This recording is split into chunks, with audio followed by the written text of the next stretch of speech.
Thailand, Bangkok वैसे तो ये अपने भव्य मंदिरों के लिए प्रसिद्ध है। वहाँ के बुद्ध मंदिर बेहद ही खूबसूरत और क्लीन हैं। वहाँ जाने पर आपको एक अलग ही सुकून मिलता है। आइए जानते हैं इसके बुद्धा टेम्पल्स के बारे में। सबसे पहले वाट फ्रो काव एमराल्ड बुद्धा मंदिर थाईलैंड का सबसे पवित्र और प्रतिष्ठित बौद्ध मंदिर माना जाता है। यह मंदिर थाईलैंड की राजधानी बैंकॉक के ग्रैंड पैलेस परिसर में स्थित है। यहाँ हरे रंग के एक दुर्लभ पत्थर से बनी भगवान की बुद्ध की मूर्ति विराजमान है, जिसे एमराल्ड बुद्ध कहा जाता है। यह सिर्फ एक मंदिर नहीं बल्कि थाईलैंड के इतिहास, धर्म और संस्कृति का एक जीवंत प्रतीक है। आइए इस पवित्र स्थल के बारे में विस्तार से जानते हैं। इसकी विशेषता एक हरे रंग की बुद्ध मूर्ति की है, जिसे पन्ना बुद्ध कहा जाता है।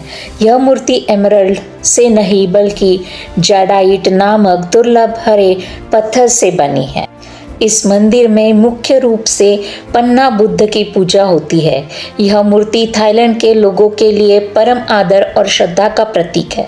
इसे राष्ट्र का संरक्षक देवता माना जाता है, जो देश और इसके लोगों को सौभाग्य और समृद्धि प्रदान करता है। आइए जानते हैं यहाँ पर इसकी पूजा कैसे होती है। एमराल्ड बुद्ध की मूर्ति के सामने केवल धूप, दीप और मौन प्रार्थना के माध्यम से पूजा की जाती है। कोई भी भक्त मूर्ति को छू नहीं सकते हैं। मंदिर में सबसे महत्वपूर्ण अनुष्ठानों में से एक कपड़े बदलने का समारोह है। थाईलैंड के राजा खुद साल में 3 बार, गर्मियों की शुरुआत में, बारिश के मौसम की शुरुआत में और सर्दियों की शुरुआत में पन्ना बुद्ध के वस्त्र बदलते हैं। यह समारोह देश के मौसम चक्र के साथ जुड़ा हुआ है और इसे राष्ट्र के लिए सौभाग्य लाने वाला माना जाता है। राजा द्वारा प्रतिमा को पहनाए जाने वाले वस्त्र प्रत्येक मौसम के लिए अलग होते हैं। सोने और नीलम से जड़ा एक हीरे का मुकुट और सोने की कढ़ाई वाला गर्म कपड़ा गर्मियों के लिए, एक बारिश के मौसम के लिए, एक सर्दियों के लिए होता है। भक्त मंदिर के भीतर शांति से बैठकर ध्यान करते हैं और प्रार्थनाएं करते हैं। यह मंदिर अलग कैसे है? यह थाईलैंड का एकमात्र ऐसा मंदिर है जहां कोई भी भिक्षु निवास नहीं करता। यह एक शाही चैपल के रूप का कार्य करता है और मुख्य रूप से थाईलैंड के राजा और शाही परिवार द्वारा धार्मिक अनुष्ठानों के लिए उपयोग किया जाता है। पन्ना बुद्ध मंदिर की मूर्ति को थाईलैंड के सबसे पवित्र प्रतीक के रूप में पूजा जाता है। मंदिर परिसर में थाई, भारतीय, श्रीलंकाई और लाओ वास्तुकला शैलियों का एक शानदार मिश्रण देखने के लिए मिलता है। इसमें भव्य स्तूप, मंडप, विशाल मूर्तियां और सुंदर भित्ति चित्र शामिल हैं। आइए जानते हैं इसे किसने बनवाया था। वाट फ्रो काओ और ग्रैंड पैलेस का निर्माण चक्री राजवंश के पहले राजा राम प्रथम ने 1782 में शुरू किया था। उन्होंने बैंकॉक को थाईलैंड की नई राजधानी बनाया और पुराने अयुत्थाया साम्राज्य से प्रेरणा लेते हुए इस भव्य परिसर का निर्माण करवाया। पन्ना बुद्ध की मूर्ति भी उनके शासनकाल में लाओस से वापस लाई गई थी। जब बैंकॉक नई राजधानी बना और ग्रैंड पैलेस का निर्माण हुआ तो राजा राम प्रथम ने 1784 में पन्ना बुद्ध को ग्रैंड पैलेस के भीतर विशेष रूप से निर्मित वाट फ्रा काओ में स्थापित किया। तब से यह यही विराजमान है। यह और थाईलैंड के लिए एक अमूल्य राष्ट्रीय खजाना है। एमराल्ड बुद्ध के पास ही वाट फो टेम्पल है। राम तृतीया के समय ही गौतम बुद्ध की सहारा लेकर आराम करती हुई प्रतिमा यहाँ बनाई गई है। यह प्रतिमा 15 मीटर ऊंची और तकरीबन इसकी तिगुनी लंबाई है। बुद्ध की इस मुद्रा को उनके पुनर्जन्मों की समाप्ति के बाद के महानिर्वाण से जोड़ा जाता है। सिंहशैया नाम से प्रचलित इस मुद्रा में बुद्ध का हाथ अपने बालों पर है।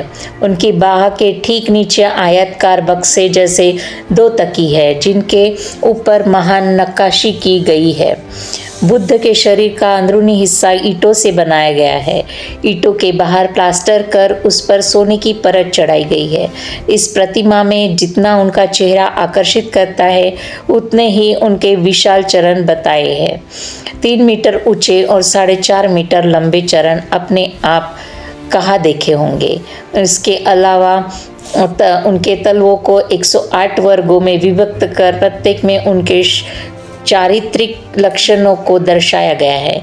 उनकी प्रतिमा के किनारे किनारे इतनी ही संख्या में कटोरे भी रखे गए हैं जिसमें दान करना शुभ माना जाता है। इस मंदिर को पारंपरिक थाई चिकित्सा और मालिश के लिए के पहले सार्वजनिक विश्वविद्यालय के रूप में जाना जाता था। यह बैंकॉक में ग्रैंड पैलेस के पास स्थित है। यह सुबह 8 बजे से शाम 6:30 बजे तक खुला रहता है। मंदिर में प्रवेश के लिए कंधे और घुटने ढके होने अनिवार्य है। यह मंदिर थाईलैंड के 6 सर्वोच्च प्रथम श्रेणी के शाही मंदिरों में से एक है। वट अरुण टेम्पल थाईलैंड के बैंकॉक में चाओ फ्राई नदी के पश्चिमी तट पर थोनपुरी में स्थित है।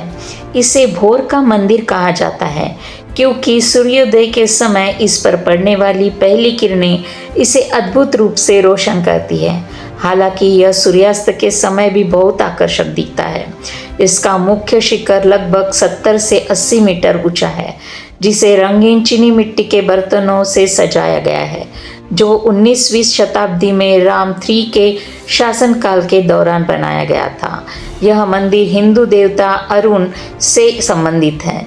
एक समय यहाँ प्रसिद्ध पन्ना बुद्ध इमरल्ड बुद्धा प्रतिमा को रखा गया था, जो अब बैंकॉक के ग्रैंड पैलेस के पास है।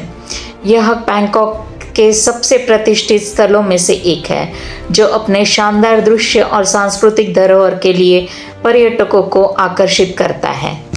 वट मुआंग थाईलैंड के आंगथोंग प्रांत में स्थित एक प्रसिद्ध बौद्ध मंदिर है।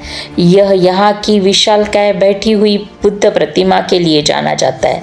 जैसे लुआंग फो तो कहा जाता है, यह थाईलैंड की सबसे ऊंची और दुनिया की सबसे बड़ी बुद्ध प्रतिमा से एक है। विशाल बुद्ध प्रतिमा यह प्रतिमा लगभग 95 मीटर ऊंची और 63 मीटर चौड़ी है। यह मंदिर बैंकॉक से लगभग 2 घंटे की दूरी पर आंगथोंग प्रांत के हुआ तपन में स्थित है।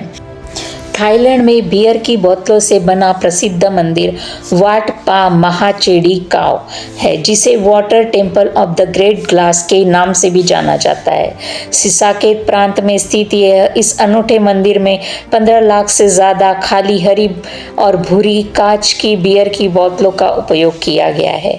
यह मंदिर थाईलैंड के सियाकेत प्रांत के खुनहान जिले में स्थित है। 1984 में स्थानीय भिक्षुकों में प्रदूषण कम करने और कचरे के पुनर्चक्रण के लिए इस मंदिर को बनाना शुरू किया। मंदिर के निर्माण में 15 लाख से अधिक हरी और भूरी बियर की बोतलों का उपयोग किया गया। केवल मुख्य मंदिर ही नहीं बल्कि यहाँ के शौचालय, शमशान गृह, भिक्षुओं के आवास और अन्य इमारतें भी इन्हीं बोतलों से बनी हैं। बोतलों के ढक्कनों का उपयोग करके बुद्ध की प्रतिमाएं और मोज़ेक चित्रकला बनाई गई है। और भी ऐसी इंफॉर्मेटिव वीडियोस के लिए लाइक, शेयर और सब्सक्राइब कीजिए। तब तक के लिए धन्यवाद।